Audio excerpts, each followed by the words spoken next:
کرنے کے لیے تیار ہے، اور کسی کو اس بات کی غلط فہمی نہیں ہونی چاہیے کہ شاید کسی وقت ہمارے جو اراکین ہیں کسی مسلط کا شکار ہو جائیں۔ ہم آج بھی اکثریت میں تھے، انشاءاللہ تعالیٰ کل بھی اکثریت میں ہوں گے، اور جب تک عمران خان صاحب چاہیں گے یہ حکومت چلے گی۔ جب عمران خان صاحب حکم دیں گے تمام اراکین ان کے حکم پر لبیک کہیں گے۔ عدالت کے پاس کیا اختیار ہے کہ وہ اسمبلی نہ توڑنے کا؟ پہلے میاں صاحب میں بات کر رہا ہوں، میاں صاحب بات کر لیں تو پھر اجازت۔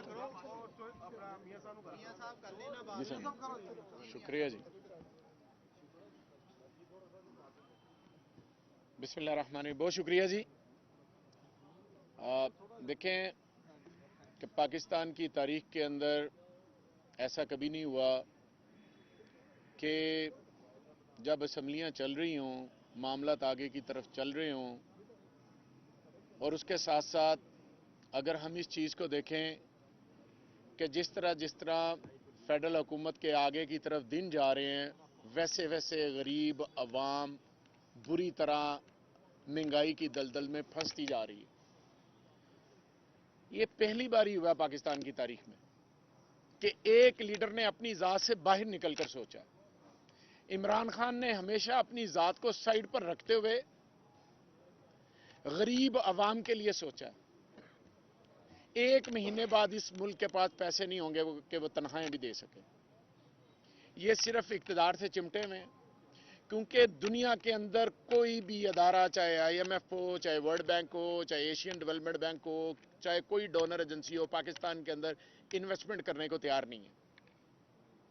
جو پاکستان کے اندر انویسٹمنٹ تھی وہ ساری کی ساری باہر چلی گئی۔ پچھلے 7 ماہ کے دوران، یہ بڑا الارمنگ ہے جو آپ کے سامنے فگر رکھ رہا ہوں، پچھلے 7 ماہ کی فیڈرل حکومت کے دوران 6.5 لاکھ پاکستانی جو ڈاکٹر تھے، انجینئر تھے، سائنٹسٹ تھے، سکل لیبر والے تھے، سارے باہر چلے گئے۔ کوئی پاکستان کے اندر نہیں رہنا چاہتا۔ وجہ کیا ہے؟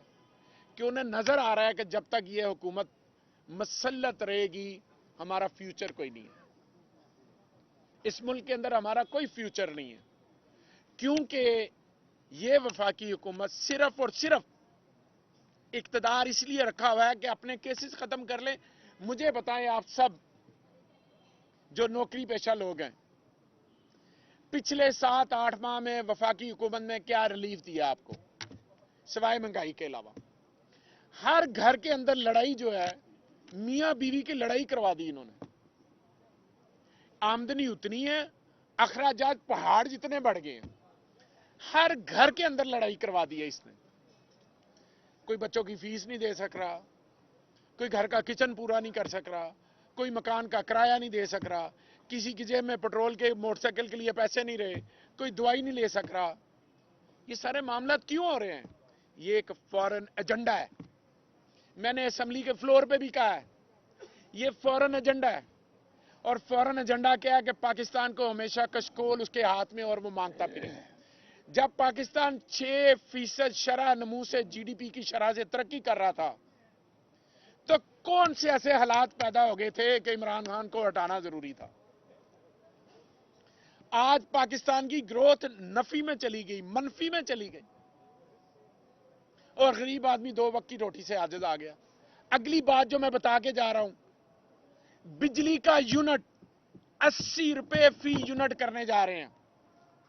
یہ آج کی میری بات لکھ لیں، یہاں پر لوگ موم بتیاں اور دیے جلائیں گے۔ اب بجلی کا تو کانسیپٹ ہی ختم ہو جائے گا۔ جس کا 2000 بجلی کا بل آتا تھا اس کا 8000 روپیہ بجلی کا بل آیا۔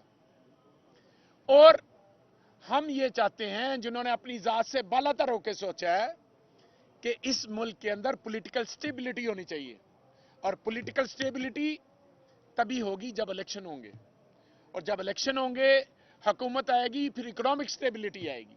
تو اکنامک سٹیبلٹی کے لیے الیکشن کا ہونا بہت ضروری ہے، تاکہ عوام مینڈیٹ دے اور اسمبلیوں میں بھیجیں۔ اسی لیے ہم اسمبلی تحلیل کر رہے تھے۔